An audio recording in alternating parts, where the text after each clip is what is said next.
Doctor Veena Chaturvedi की आवाज़ में उनके कहानी संग्रह प्रतीक्षा से सुनिए कहानी माँ का सपना। इस कहानी में अपने इकलौते बेटे और बहू के ऑस्ट्रेलिया चले जाने पर पिता रामनाथ एकदम टूट गए थे। बहू यामिनी को अपने सास ससुर और माता पिता की चिंता सताती रहती थी। विदेश में उसने एक बेटे को जन्म दिया और वह तीनों भारत आ गए। यामिनी ने अपने सास ससुर की खूब सेवा की। बच्चे को अपने बाबा दादी से बहुत प्यार हो गया था। उसने MBA करके अपनी माँ का सपना पूरा किया था। सुनिए कहानी माँ का सपना। चिड़ियों की चहचहाहट ने उन्हें चौंका दिया था। रामनाथ को विश्वास ही नहीं हो रहा था कि सवेरा हो गया है। यह सुबह हर रोज जैसी उन्हें नहीं लग रही थी। आज की सुबह खामोश, उदास और बेरंग थी। रात भर वह सो नहीं सके। नींद उनकी आंखों से कोसों दूर चली गई थी। एक क्षण के लिए लेटते और दूसरे क्षण उठकर बैठ जाते। कभी कमरे में चहलकदमी करने लगते तो कभी बाहर आकर आकाश की ओर टकटकी लगाकर देखने लगते। घड़ी को उठाते और बार बार समय देखते। सोचते द्रौपदी के चीर जैसी लंबी रात कैसे कटेगी। नींद की गोली का पत्ता बार बार उठाकर गोली खाना चाहते मगर फिर रख देते। सुबह नाश्ता करने का उनका मन नहीं हुआ। उन्होंने एक कप चाय पीकर अपनी छड़ी उठाई और पार्क की ओर चल दिए। सोचा कि वहाँ दोस्तों के साथ बैठकर कुछ गपशप करके अपना मन बहलाने का प्रयास करेंगे। आज उनका मन बहुत बेचैन था। उन्हें कुछ भी अच्छा नहीं लग रहा था। उनकी मोतियाबिंद से कमजोर बूढ़ी आंखों में यह बात सदमे की तरह जज्ब हो गई थी कि उम्र के आखिरी पड़ाव पर पहुँचते पहुँचते इंसान अकेले पड़ जाने का अभिशप्त हो जाता है।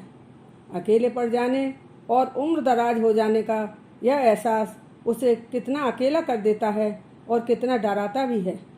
यह ख्याल भी अजीब होता है कि उनके जाने के बाद भी यह दुनिया इसी तरह चलती रहेगी। उनके रहने या नहीं रहने से किसी को भी कोई फर्क नहीं पड़ने वाला। उन्हें लग रहा था कि आज वास्तव में वह बेहद अकेले हो गए थे। उनके इकलौते बेटे और बहू के विदेश चले जाने से वह पूरी तरह से टूट गए थे। उन्हें लगता कि मेरे जीने का सहारा अब मेरे पास नहीं रहा। कल को भगवान के घर या मेरा बुलावा आ गया तो मेरा अंतिम संस्कार न मालूम कैसे होगा और कौन करेगा। आज मुझे ऐसा लग रहा है कि इस संसार के लोगों को अब मेरी आवश्यकता नहीं रही। संसार के लोगों को दोष देने का कोई मतलब नहीं है जब अपने बेटे ने ही मेरे बारे में नहीं सोचा। बहू के आने से पहले राघव की माँ और मैंने कितने सपने देखे थे मगर सब बेकार हो गए। बहू के आने से राघव के पंख लग गए। रामनाथ के मन में यह बात बैठ गई थी कि उनकी बहू यामिनी ने ही विदेश चलने की सलाह दी होगी। राघव ने तो कभी विदेश जाने के सपने नहीं देखे थे। वह तो हमेशा हम लोगों का ध्यान रखता था। उम्र के इस मोड़ पर वह हम लोगों को अकेला छोड़कर कैसे चला गया। रामनाथ हकीकत से अनभिज्ञ थे। बहू को दोष देकर वह बहुत कुंठित हो रहे थे।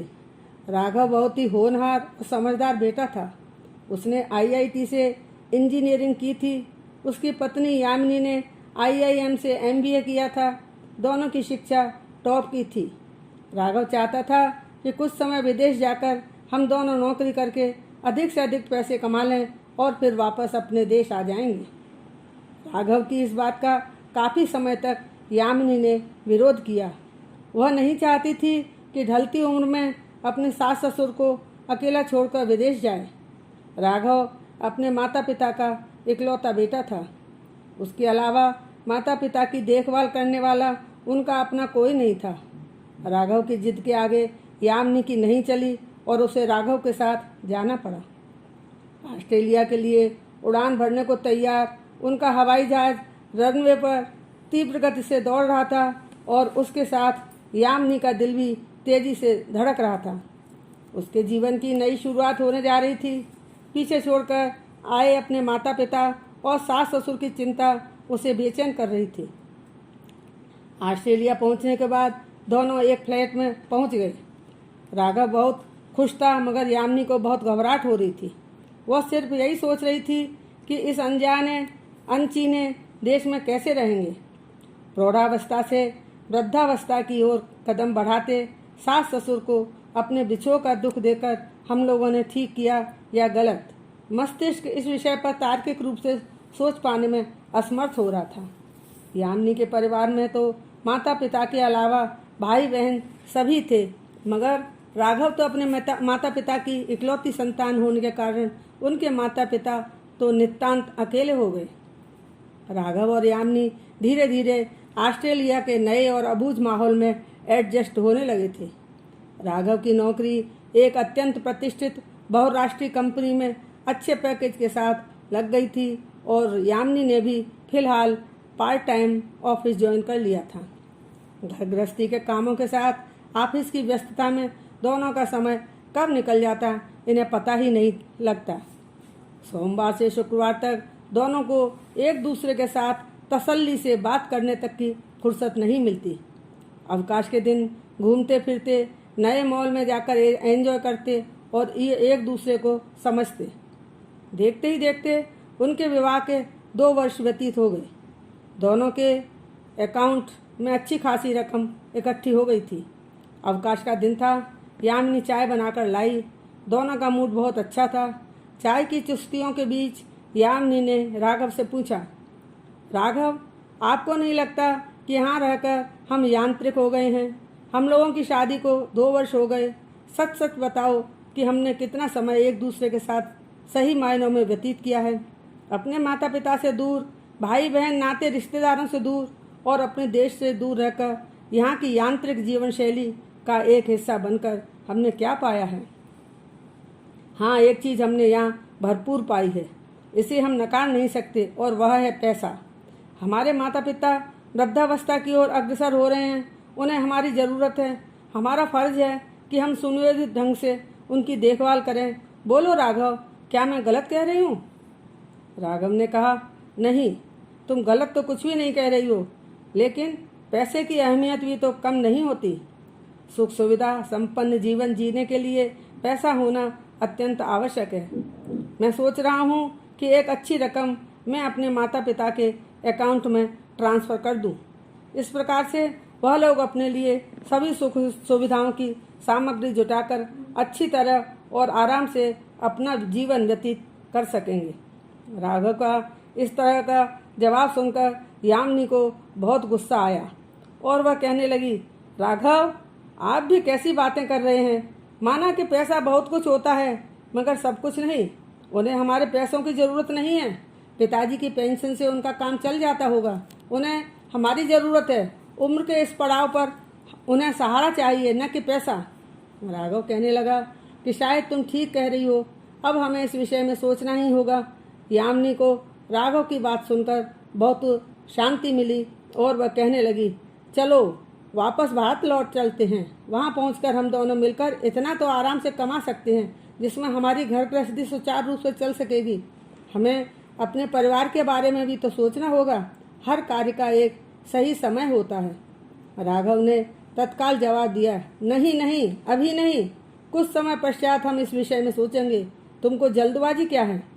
इस प्रकार से वापस आने का इरादा टालते हुए ऑस्ट्रेलिया में साल दर साल व्यतीत होते चले गए। प्रतिवर्ष यामिनी राघव से भारत वापस चलने का आग्रह करती, मगर किसी न किसी बहाने से राघव टालता रहा। ऑस्ट्रेलिया में रहते हुए यामिनी ने एक बेटे को जन्म दिया। धीरे धीरे बेटा वेद बड़ा होता जा रहा था।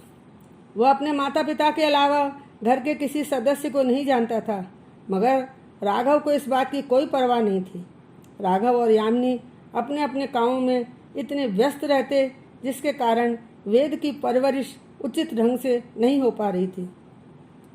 वेद अपने आप में सिमटता जा रहा था। स्कूल से आने के बाद वह हर समय स्वयं को एक कमरे में बंद रखता। जब कभी यामिनी उसे टोकती तो वह क्रोध में आकर जवाब देता कि आप लोगों के पास तो मेरे लिए समय नहीं है। आप तो बस अपने कामों में इतने व्यस्त रहते हैं कि आपको इस बात की कतई परवाह नहीं है कि स्कूल से आने के बाद मैं घर के अंदर अकेला कैसे रहता हूँ। वेद की बातें सुनकर राघव और यामिनी को बहुत चिंता होने लगी। इधर राघव के माता पिता का स्वास्थ्य दिन प्रतिदिन गिरता जा रहा था। इन हालतों को देखने और समझने के बाद दोनों ने फैसला किया कि अब परिस्थितियां हर ओर से बिगड़ती जा रही थीं, अतः हमें अपने देश लौटना ही होगा। शीघ्र ही राघव ने भारत चलने की टिकट करवा ली। वेद को जब यह बात बताई तो वह कहने लगा, माँ, मैं तो भारत में किसी को जानता ही नहीं हूँ, फिर मेरा मन वहाँ कैसे लगेगा? नए लोग, नया देश, नए माहौल में मैं खुद को कैसे एडजस्ट कर सकूँगा? यामिनी ने समझाते हुए कहा, बेटा चिंता मत करो, वहाँ पहुँचने के बाद तुमको इतनी खुशी मिलेगी जिसकी तुमने कभी कल्पना भी नहीं की होगी। बच्चे के साथ दोनों के भारत पहुँचने पर राघव के माता पिता की खुशी का ठिकाना नहीं रहा। दोनों बहुत ही असहाय हालत में अपना समय जैसे तैसे निकाल रहे थे। उन लोगों ने तो अपने बच्चों से मिलने की आशा ही छोड़ दी थी। बस हमेशा यही कहते रहते थे कि शायद हमारे जीते जी बच्चे अपने देश वापस नहीं आएंगे। वेद को नए माहौल और नए स्कूल के शैक्षणिक परिवेश में शुरू में स्वयं को एडजस्ट करने में काफ़ी परेशानी हुई, मगर यामिनी के सतत प्रयास से और मार्गदर्शन से सब कुछ ठीक हो गया। इसके लिए वेद ने भी भरसक प्रयास किए। यामिनी ने अपनी पुरानी कंपनी में पार्ट टाइम नौकरी कर ली। जितना समय वेद स्कूल में रहता, बस उतने समय के लिए ही वह नौकरी के लिए जाती थी। वेद के घर आने पर वह भी घर में ही रहती और उसकी पढ़ाई में पूरी मदद करती। यामिनी अपने सास ससुर की सेवा बड़े मनोयोग के साथ करती। इस प्रकार उनके स्वास्थ्य में सुधार होने लगा था। वह उनकी सुख सुविधा का पूरा ध्यान रखती। अपने पोते वेद को देखते ही खुशी के कारण उनके सभी कष्टों में मरहम लग गई थी। वेद जब उनके चरण स्पर्श करता तो वह अपने आशीर्वादों का पिटारा खोल कर रख देते। वेद को अपने बाबा दादी से बहुत प्रेम हो गया था। उनके पास बैठकर वेद खूब कहानी किस्से सुनता रहता था। वेद ने अब IIM से MBA कर लिया और अपने पूरे बैच में टॉप किया था। उसे स्वर्ण पदक प्रदान किया गया। पूरा हाल तालियों की गड़गड़ाहट के साथ गूंज रहा था। वेद से कहा गया कि अपनी सफलता के विषय में वह कुछ शब्द बोले। वेद ने कहा, मैं मंच पर अपनी माँ को बुलाना चाहता हूँ। उन्हीं के अथक परिश्रम और मार्गदर्शन के कारण आज मैं इस मुकाम पर पहुँचा हूँ। इस पदक का असली हकदार मैं नहीं बल्कि मेरी माँ है। इन्होंने मेरे उज्जवल भविष्य की खातिर अपने कैरियर के स्वर्णिम काल को त्याग दिया था। घर पर रहकर कदम कदम पर मेरा साथ दिया। मुझे इस बात पर बहुत गर्व है कि मेरी माँ ने IIM से MBA किया था। उन्हीं के सत प्रयासों से मैं कुछ बन पाया हूँ। मेरी माँ एक और मेरी दोस्त है तो दूसरी ओर मेरी गाइड भी है। एक बार मैं इस पदक को पुनः अपनी माँ के हाथों से लेना चाहता हूँ। बेटे वेद को अपने हाथों से पदक देते समय यामिनी की आंखों से अविरल अश्रुधारा प्रभावित हो रही थी। ये आंसू खुशी के थे, प्रसन्नता के थे। एक माँ का सपना आज पूरा हुआ था।